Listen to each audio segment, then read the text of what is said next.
Friends, स्वागत है आप सभी का मेरे चैनल शायना गोयल पर। सो फ्रेंड्स, आज के सेशन में हम साइकोलॉजिकल पर्सपेक्टिव इन एजुकेशन का जो टॉपिक है ग्रोथ एंड डेवलपमेंट, उसके कुछ जो सब टॉपिक्स हैं वो डिस्कस करने वाले हैं इसी सेशन में। That is the basic concept of growth and development, difference क्या है दोनों में और डोमेन्स ऑफ डेवलपमेंट क्या है, उसकी फर्दर जो एक्सप्लेनेशन है। Then finally the stages of development.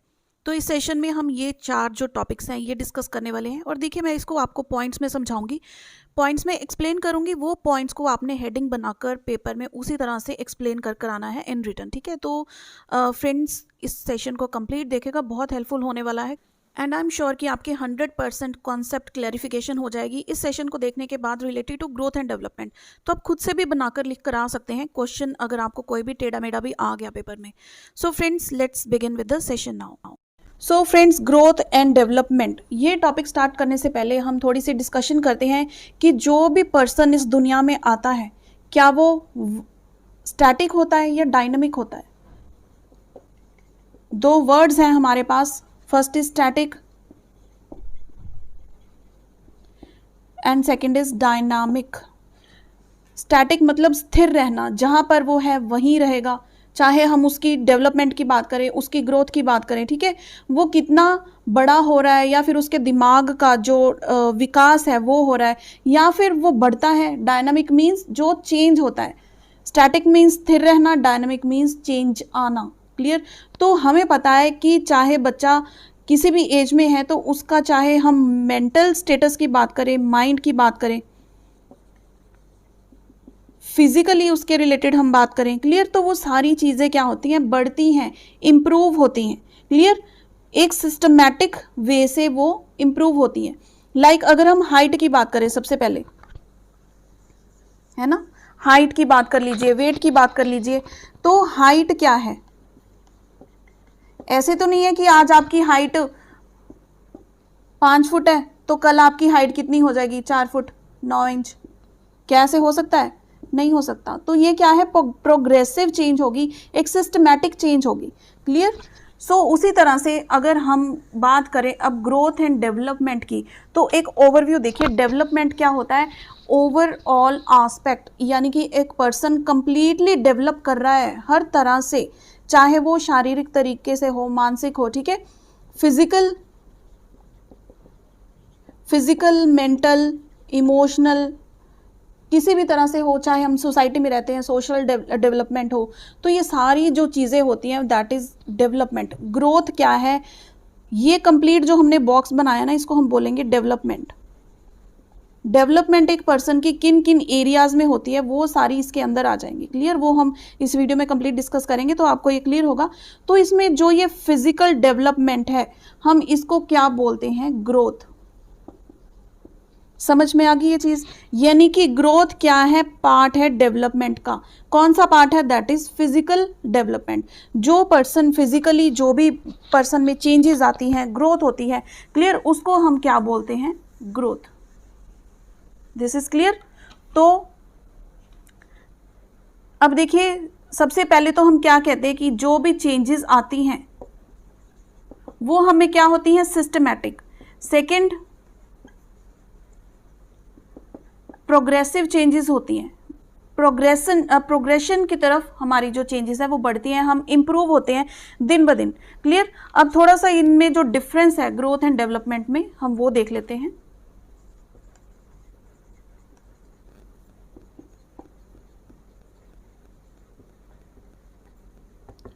बहुत ही इंटरेस्टिंग टॉपिक है ये, बस आप इसको समझ के सुनते जाइए और इसको पढ़ते जाइए तो आपको कंसेप्ट बिल्कुल अपने माइंड में ही बिल्कुल फिट हो जाएगा।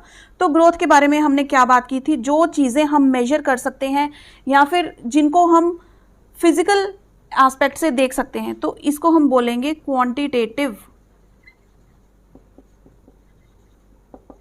ग्रोथ क्या है, क्वांटिटेटिव। लेकिन डेवलपमेंट क्या है, qualitative plus quantitative.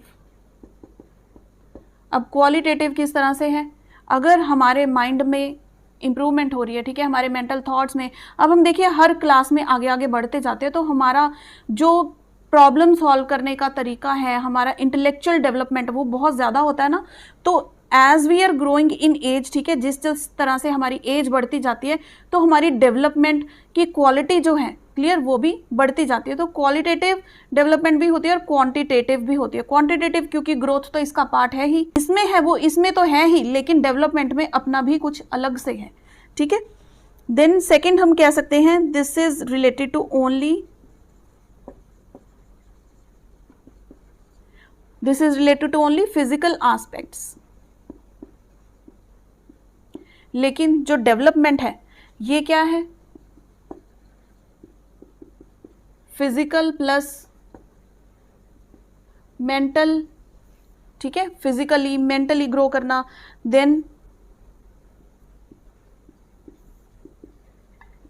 Emotional,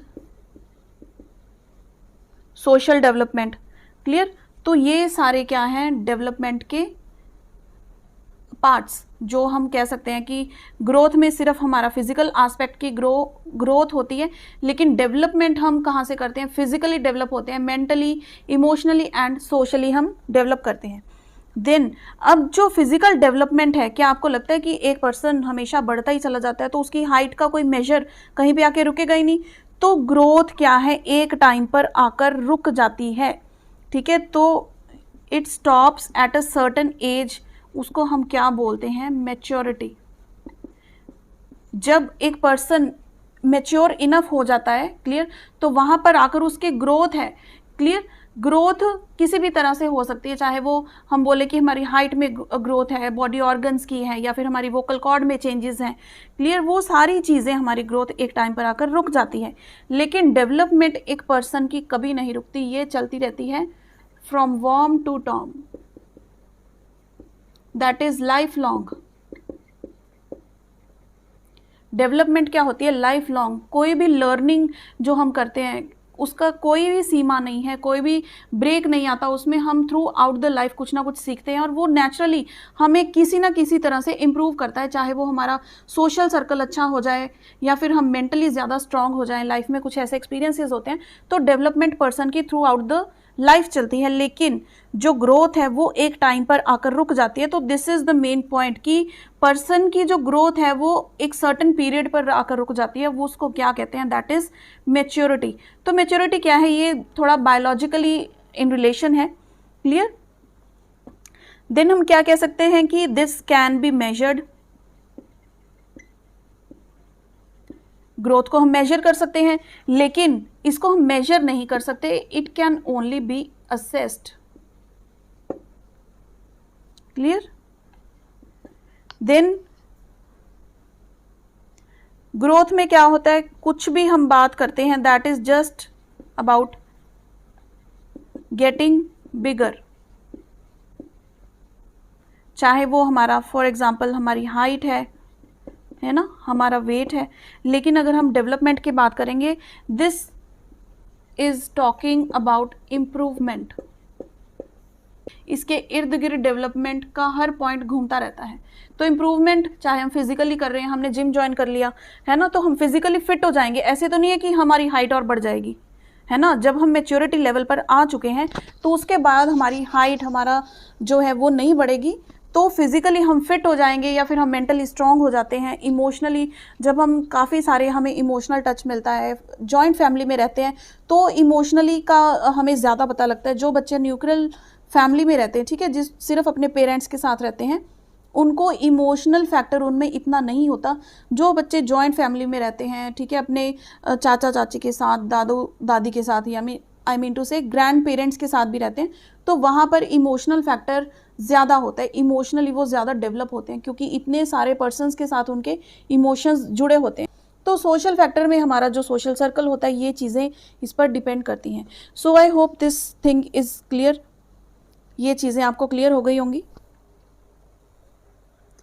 now we will see development. देखिए ग्रोथ में तो सिर्फ फिजिकल एस्पेक्ट्स जो होता है, तो अब हम डेवलपमेंट के जो बेसिकली ब्रॉड डोमेन्स हैं उनके बारे में हम डिस्कस करेंगे, क्योंकि हमने जो डिफरेंसेस अभी डिस्कस किए हैं उन्हीं में से सारी चीज़ें ये अभी निकल कर आएंगी, तो आपको ये बहुत अच्छे से क्लियर हो जाएगा। So first is physical, second is cognitive, then social, and finally the fourth one is emotional domain. Clear? तो ये चार बेसिकली डोमेन्स हैं डेवलपमेंट की, चार कैटेगरीज हैं जिस तरह से एक पर्सन डेवलप कर सकता है। That is physically cognitive means mental development, then is social development and then is emotional development. So firstly we will see physical development. Physical development जिसको हम ग्रोथ भी कह सकते हैं। क्लियर? तो इसमें हमारे जो होते हैं मोटर स्किल्स, मोटर स्किल्स वो देखे जाते हैं। ये फर्दर होते हैं दो टाइप्स के। First is gross motor skills and second one is fine motor skills. Clear? तो देखिए ग्रॉस मोटर स्किल्स में क्या आ जाता है, जो लार्ज मूवमेंट्स होती हैं बॉडी की, लार्ज मूवमेंट्स। फॉर एग्जाम्पल जैसे बच्चा दौड़ना शुरू करता है, ठीक है, चलना शुरू करता है या फिर जंपिंग करता है, उसको हम बोलते हैं लार्ज मूवमेंट्स। और फाइन मूवमेंट्स में क्या होता है, लाइक इसमें स्मॉल जो मसल्स की एक्टिविटीज होती हैं वो क्या होती है फाइन मोटर स्किल्स में। सबसे पहले तो देखिए बच्चा ग्रॉस मूवमेंट्स करना स्टार्ट करता है। जैसे ही बच्चा छोटा होता है वो सबसे पहले उसका होल्ड अपनी गर्दन पर, देखिए आप अगर पकड़ेंगे ना बच्चों को तो उसकी गर्दन बिल्कुल पीछे को गिर जाएगी, तो उसका होल्ड अपनी गर्दन पर भी नहीं होता। धीरे धीरे सबसे पहले वो अपनी जो स्पाइनल कॉर्ड है उसको सेट करना सीखता है, फिर अपनी जो बैकबोन है उसको, फिर वो धीरे धीरे बैठना सीखता है, फिर धीरे धीरे चेयर को पकड़ के या फिर टेबल को पकड़ के चलता है ना, पैरों की मूवमेंट करनी स्टार्ट करता है। देन वो फाइनली चलने लगता है, फिर दौड़ने लगता है। तो सबसे पहले जो स्किल्स बच्चे की डेवलप होती हैं छोटी एज में वो होती हैं ग्रॉस मोटर स्किल्स। क्लियर? तो उसके बाद आती है फाइन मोटर स्किल्स, जो स्मॉल मसल्स की मूवमेंट जिसके साथ रिलेटेड होती है। लाइक बच्चा जब प्ले वे जाने लग जाता है तो उसको थोड़ा राइटिंग करवाने की कोशिश करते हैं ना, डॉटेड लाइन पर बोलते हैं बच्चे को 1 लिखो, ऐसा टेढ़ा मेढ़ा लिखता है तो वो चीज़ों को पकड़ने लगता है ना। तो उसको फिर कलरिंग करने को बोलते हैं। शेप आपको बना दी गई है तो उसके बाहर कलर निकाल देता है बच्चा, क्योंकि वो भी सीख रहा है, उसके ये स्किल स्मॉल मसल्स में की जो मूवमेंट है वो भी डेवलप होनी स्टार्ट हुई है। आगे समझ में बात? तो इसकी एग्जांपल हम क्या कह सकते हैं, like dance, jump, run. Clear? ये तो हो गई हमारी ग्रॉस मोटर स्किल्स। इसमें हम कह सकते हैं राइटिंग, ड्राइंग, पेंटिंग कह सकते हैं आप। ये सारी किसके साथ रिलेटेड है, हमारी स्मॉल मसल्स, क्योंकि हैंड में जो स्मॉल स्मॉल मसल्स होती हैं हमारी वो यूज़ होती है ना इनमें, तो इसको हम क्या बोलते हैं फाइन मोटर स्किल्स। तो देखिए फिजिकल डेवलपमेंट में और क्या चीज़ें हमारी होती हैं इसमें आ जाती है हमारी हाइट, जो चीज़ें में चेंजेस आती हैं फिजिकल डेवलपमेंट में, है ना। तो हाइट, वेट, देन वॉइस में जब बच्चा छोटा होता है उसकी आवाज़ कुछ और होती है, लेकिन कुछ एज ऐसी सर्टेन एज होती है जहाँ पे बच्चों की वोकल कॉर्ड में चेंजेस आती हैं, उनकी वॉइस में चेंजेस आती है ना। हमें लगता है कि बच्चे की आवाज़ थोड़ी मेच्योरिटी लेवल में आ गई है, मेच्योर हो गई है। देन बॉडी स्ट्रक्चर कह लो या फिर बॉडी फिजिक कह लो, उसमें चेंजेस आती हैं। Then is the motor changes, जो हमने अभी ये डिस्कस की, मोटर चेंजेस, कि कब बच्चा क्या चीज़ करने लगता है, कौन सी हरकत करने लगता है, कब बच्चा चलने लगता है, दौड़ने लगता है। क्लियर? तो ये सारी चीज़ें आपको पता होनी चाहिए। ये चाहे तो आप नोट डाउन कर लीजिए कि ग्रॉस मोटर स्किल्स कौन से होते हैं, फाइन मोटर स्किल्स कौन से होते हैं। अब जो कॉग्निटिव डेवलपमेंट है इसको हम कह सकते हैं हमारे माइंड के साथ रिलेटेड है या फिर इंटेलेक्चुअल डेवलपमेंट होती है जो।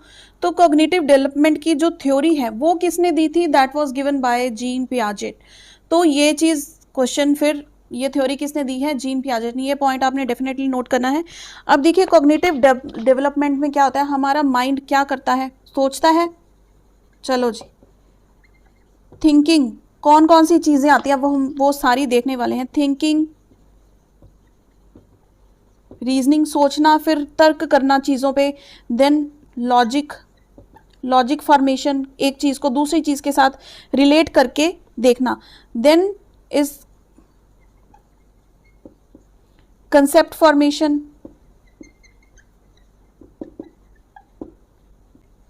लैंग्वेज बिल्टअप, समझ आ रही है चीज़ें?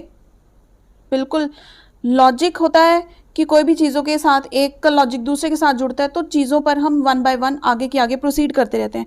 फिर किसी भी चीज़ के जो कॉन्सेप्ट्स हैं, हमारे कॉन्सेप्ट कहाँ पे, हमारे माइंड में तो जनरेट होते हैं ना, वहीं पे हम चीज़ें समझते हैं। तो कॉन्सेप्ट फॉर्मेशन होती है हमारी कॉग्निटिव डेवलपमेंट में, है ना। लैंग्वेज बिल्टअप, जैसे सबसे पहले तो हम लैंग्वेज अपनी बोलनी स्टार्ट करते हैं या सुननी समझनी स्टार्ट करते हैं। हमारी फैमिली में जो भी लैंग्वेज बोली जाती है, क्या वो पेरेंट्स हमें पहले सिखाते हैं कि आप ये लैंग्वेज बोलेंगे?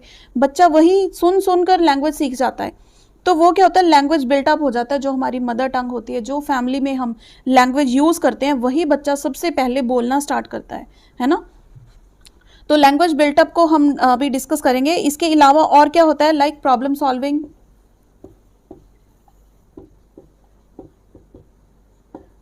Then is decision making.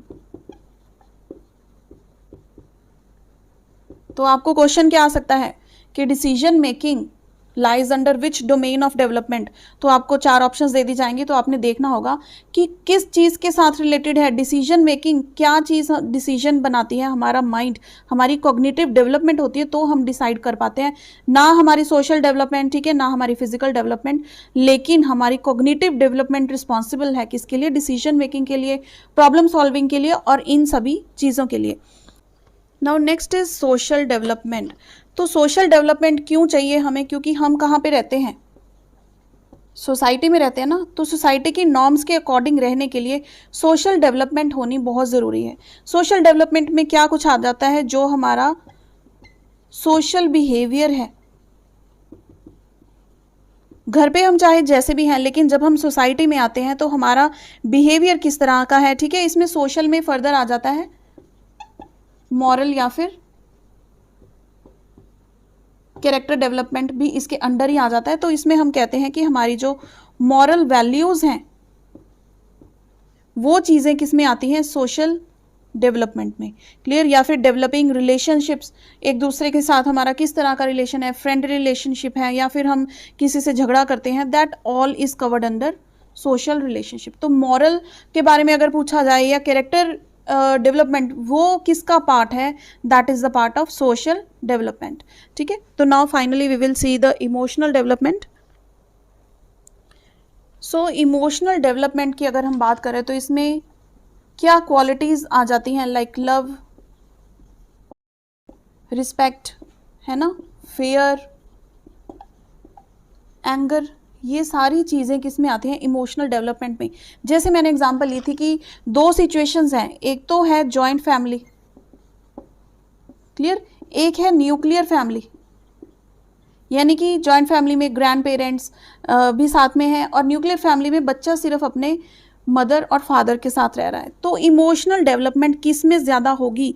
Emotional development joint family में जो बच्चा रहता है उसमें ज़्यादा होगी, क्योंकि उसके पास बहुत सारे मेंबर्स हैं जिसके साथ वो इमोशनली इंटरेक्ट हो सकता है और चीज़ें सीखने को मिलती हैं। जितने ज़्यादा पर्सन्स हैं उतनी ज़्यादा डेवलपमेंट हम कह सकते हैं या फिर इमोशनली अटैच हो सकता है बच्चा, क्लियर। तो इसके लिए वॉटसन ने भी क्या कहा है? अकॉर्डिंग टू वॉटसन, जब एक बच्चा जन्म ले लेता है, ठीक है, आफ्टर बर्थ, बच्चे में 3 तरह की फीलिंग्स आ जाती हैं। चाहे वो कितना ही छोटा है, हम कहते हैं बच्चा इन चीज़ों को समझता है। Fear, love, anger. तो ये कहा है वॉटसन ने कि ये 3 फीलिंग्स ऐसी हैं बच्चे में जो जब बच्चा बर्थ लेता है उसके बाद ये फीलिंग्स उसमें आ जाती हैं, वो समझता है इन चीज़ों को, fear, love and anger, clear. So यहाँ पर हमारा ब्रॉड डोमेन्स ऑफ डेवलपमेंट का ये पोर्शन भी कंप्लीट होता है। और now finally we will see the stages of development. ये बहुत इंपॉर्टेंट है। So first stage is prenatal stage. Prenatal stage, इसको हम कहते हैं जब बच्चा कंसीव हो जाता है, ठीक है, फ्रॉम कंसीव टिल बर्थ। जब बच्चा कंसीव हो जाता है, इसको गर्भावस्था भी कहते हैं, ठीक है। प्रेगनेंसी में जो टाइम पीरियड होता है प्रेगनेंसी का, कंप्लीट टाइम पीरियड, उसको हम बोलते हैं प्री नेटल स्टेज। तो ये लगभग क्या होता है, इसको आप 40 वीक्स का कह सकते हैं, क्लियर। देन सेकंड होता है इन्फेंसी पीरियड, जब बच्चा होता है 0 to 2 ईयर्स का, यानी कि बर्थ लेने के बाद से 2 साल तक का जो टाइम पीरियड होता है उसको हम कहते हैं इन्फेंसी पीरियड।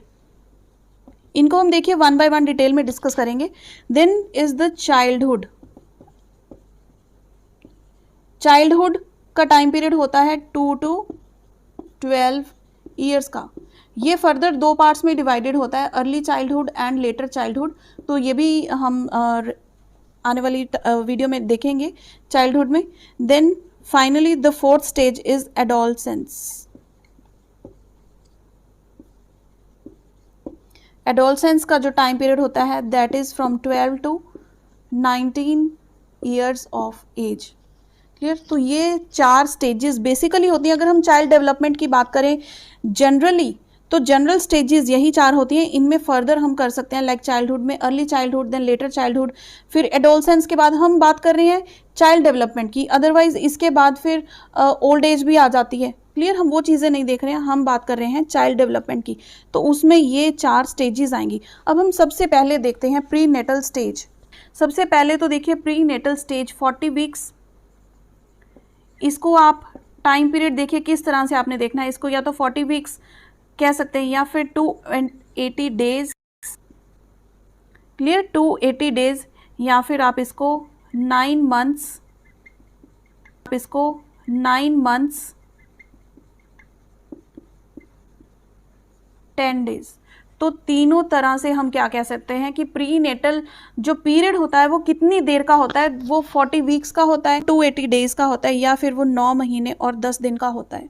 क्लियर? इसको हम क्या कहते हैं? From conceive till birth. ठीक है?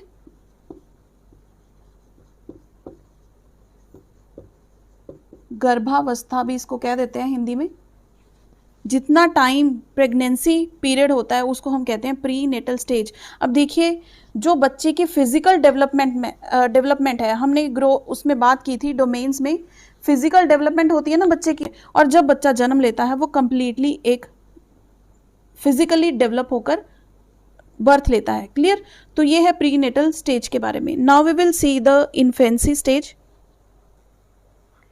सो इन्फेंसी स्टेज जो होती है that is from 0 to 2 years. हम 0 क्यों कहते हैं? क्योंकि ये टाइम क्या है, इसको आप कह लीजिए चाहे birth, after birth till 2 years of age, जब तक बच्चा 2 साल का हो जाता है उसको हम कहते हैं इन्फेंसी टाइम पीरियड। और एक टॉय एज कौन से स्टेज को कहा जाता है डेवलपमेंट की? That is infancy. क्योंकि जब तक बच्चा 2 साल का होता है वो जनरली टॉयज़ के साथ खेलता है। क्लियर? वो कोई पढ़ाई नहीं करता, कहीं स्कूल नहीं जाता, तो उसको टॉय एज भी हम कहते हैं। और इसमें देखिए जो हमने डोमेन्स बात की थी, फिजिकल डेवलपमेंट कहाँ से स्टार्ट होती है? हमारी प्री नेटल स्टेज से, यानी कि गर्भावस्था से। अब देखिए अगर हम बात करें लेटर चाइल्डहुड की, तो इनको अगर हम पढ़ाने की कोशिश करें, पढ़ाएंगे किस? अगर हम इंडक्टिव डिडक्टिव मेथड से इनको नहीं पढ़ा सकते, हम इनको किस मेथड से पढ़ाएंगे? इंडक्टिव मेथड से। तो कौन सा टीचिंग मेथड यूज़ होता है लेटर चाइल्डहुड के बच्चों को पढ़ाने के लिए? That is inductive teaching method. ठीक है? डिडक्टिव नहीं यूज़ कर सकते हम। क्लियर है? तो ये पॉइंट देखिए, अर्ली चाइल्डहुड को क्या बोलते हैं? प्ले एज बोलते हैं, प्री लॉजिक एज बोलते हैं, प्री स्कूल, प्री गैंग, तो सारा ये प्री है और प्ले एज। क्लियर? तो इसमें कोई जेंडर कॉन्शियसनेस नहीं होती। लेकिन जो स्कूल टाइम का एज है, जब बच्चा स्कूल जाना स्टार्ट करता है ना, LKG UKG, क्लास 1 क्लास 2, तो वो क्या होती है? लेटर चाइल्डहुड एज, जहाँ पे स्कूल इसको स्कूल एज बोल देते हैं या फिर गैंग एज बोलते हैं। बच्चा लॉजिक्स जनरेट करने लगता है, जो भी चीज़ें टीचर्स करवाते हैं या फिर वो अपनी लाइफ में एक्सपीरियंस करते हैं, तो लॉजिक बिल्डअप उनका स्टार्ट हो जाता है। तो जेंडर कॉन्शियसनेस उनमें आ जाती है इस एज पर। क्लियर है ये चीज़? And now finally we will see the adolescence period. So adolescence हर पर्सन की लाइफ की बहुत ज़्यादा इम्पॉर्टेंट स्टेज होती है, क्योंकि यहाँ पर आकर बच्चा इतना एग्रेसिव हो जाता है, एकदम से अपनी लाइफ को पूरा एंजॉय करने की कोशिश करता है, कभी बिल्कुल डिमोरलाइज हो जाता है। अप्स एंड डाउन्स लाइफ में जो बच्चा बहुत ज़्यादा फेस करता है ना, इमोशनली कह लीजिए, वो कब होता है? एडोलसेंस पीरियड में। तो ये होता है 12 to 19 years of age. Clear? Adolescence का टाइम पीरियड क्या है? जब बच्चा 12 साल से लेकर 19 साल तक का है तो उसको हम क्या बोलते हैं? Adolescence time period. और ये कब होता है? चाइल्डहुड के बाद और एडल्टहुड से पहले। तो देखिए, अगर हम चाइल्ड डेवलपमेंट की बात करें तो हम एडोलसेंस तक की बात करेंगे, लेकिन अगर हम डेवलपमेंट स्टेजेस देखें अदरवाइज, तो इसके बाद एडोलसेंस के बाद आएगी एडल्टहुड। क्लियर? फिर इसके बाद ओल्ड एज भी आ जाएगी। हम लेकिन चाइल्ड डेवलपमेंट की बात कर रहे हैं। तो एडोलसेंस पीरियड क्या होता है? इसको हम कह सकते हैं बहुत ही एग्रेसिव। देखिए, टीनेज बोला जाता है ना, जो एडोलसेंट्स होते हैं, किशोरावस्था बोलते हैं। टीनेज, जो टीनेज वर्ड है ये भी एक यूरोपियन साइकोलॉजिस्ट ने दिया था। तो देखिए, स्टैनले हॉल इसके लिए क्या कहते हैं? स्टैनले हॉल ने बहुत अच्छी बात कही है। एडोलसेंस क्या है? एक पीरियड है, a period of great stress and strain, storm and strife. यानी कि एकदम से हमारी ज़िंदगी में भूचाल आ जाता है ना, और एकदम से इतना ज़्यादा हम स्ट्रेस ले लेते हैं। किस बात पर? कि मेरा फ्रेंड नहीं रहा, वो किसी और का फ्रेंड हो गया, है ना। इतनी सी बात पर दिमाग में भूचाल मच जाता है ना। तो ये बहुत, इसको हम कह सकते हैं कि रिस्की एज है। बच्चे बहुत कॉन्शियस हो जाते हैं। कॉन्शियसनेस कहाँ पे होती है? बिल्कुल पीक लेवल पर, है ना। एग्रेसिव नेचर हो जाती है उनकी। एकदम से कोई भी बात पे डिसीजन ले लेते हैं, या फिर एकदम से किसी भी चीज़ के लिए स्टैंड ले सकते हैं। बहुत ज़्यादा डेयरिंग हो जाते हैं, हम कह सकते हैं डेयरिंग। और ये टाइम ऐसा होता है जहाँ पर बच्चों पर ध्यान देना बहुत ज़रूरी है, क्योंकि इसको रिस्की एज कहा गया है। अगर बच्चा गलत कंपनी में चला गया, कुछ बैड हैबिट्स में डल गया, तो उसको बाहर निकालना मुश्किल है। तो पेरेंट्स की गाइडेंस, टीचर्स की गाइडेंस, ठीक है, बच्चों की काउंसलिंग होती है, जो मोटिवेशनल लेक्चर्स होते हैं, वोकेशनल लेक्चर्स होते हैं, वो इस टाइम पर बच्चों को देने बहुत इंपॉर्टेंट है, ताकि वो अपनी जो ये टाइम पीरियड है वो अच्छे से निकाल लें, एडल्टहुड में अच्छे से एंटर कर जाएं, और वो बिगड़े नहीं, है ना। तो बिगड़ने से आप जानते हैं क्या मीनिंग है? कि वो बुरी संगति में ना पड़े, कोई बैड हैबिट्स उनको ना पड़े। क्लियर? तो एडोलसेंस, किशोरा अवस्था बहुत ही रिस्की एज होती है। इसमें कॉन्शियसनेस बच्चे ज़्यादा होते हैं, कॉन्शियस बहुत ज़्यादा होते हैं चीज़ों को लेकर, एग्रेसिव होते हैं। किसी एक बच्चे ने नई ड्रेस डाल ली, कोई नया ट्रेंड चल पड़ा मूवीज़ में, तो हमने भी बिल्कुल वही करना है, कॉपी करना है उसको। तो ये क्या एडल्टहुड में आकर ये चीज़ें होती हैं? ये एडोल्ट सेंस में होती हैं, है ना। क्लियर है ये चीज़? इसके साथ ही हमने एक पॉइंट मिस कर दिया था, दैट इज़ ग्रुपिज्म। बच्चे ग्रुप्स में रहना सीख जाते हैं, उनको अटेंशन चाहिए होती है। कुछ ऐसी एक्टिविटीज़ करेंगे कि वो चाहते हैं कि बच्चों की या फिर दूसरों की अटेंशन हम पे पड़े, है ना। अटेंशन के साथ साथ क्या होती है? अट्रैक्शन होती है कि नहीं होती है? अट्रैक्शन इसी एज पर सबसे पहले होती है। And then consciousness about the gender, about the sex, वो इनमें बहुत ज़्यादा होती है एडोलसेंस की एज में। लव अफेक्शन कह सकते हैं, या फिर जो ओल्ड बिलीव्स होती हैं उनको बच्चा वॉयलेट करने लग जाता है। कोई पेरेंट्स उसको कुछ बात समझाने लगते हैं कि मम्मा आप छोड़ दो, पापा आप छोड़ दो, ये बातें मुझे मत समझाओ, अब मैं बड़ा हो चुका हूँ। लेकिन वो इस टाइम पे होता है कि ना तो वो बड़ा है और ना ही वो छोटा। तो ये टाइम पीरियड इसीलिए काफ़ी रिस्की होता है और इम्पॉर्टेंट भी होता है हर बच्चे की लाइफ में। सो फ्रेंड्स, यहाँ पर हमारा ये स्टेजेस ऑफ डेवलपमेंट का टॉपिक भी होता है complete. So friends, in the next session हम डिस्कस करेंगे प्रिंसिपल्स ऑफ डेवलपमेंट, और उस पर एक बड़ा क्वेश्चन भी आता है सिर्फ प्रिंसिपल्स ऑफ डेवलपमेंट पर। सो अगर आपको ये सेशन हेल्पफुल रहा हो, इसे लाइक एंड शेयर ज़रूर कीजिएगा, और आने वाले सेशंस बिल्कुल भी मिस मत करें, क्योंकि वो बहुत इंपॉर्टेंट होने वाले हैं। तो चलिए फ्रेंड्स, मिलते हैं अगले सेशन में। Till then keep watching friends.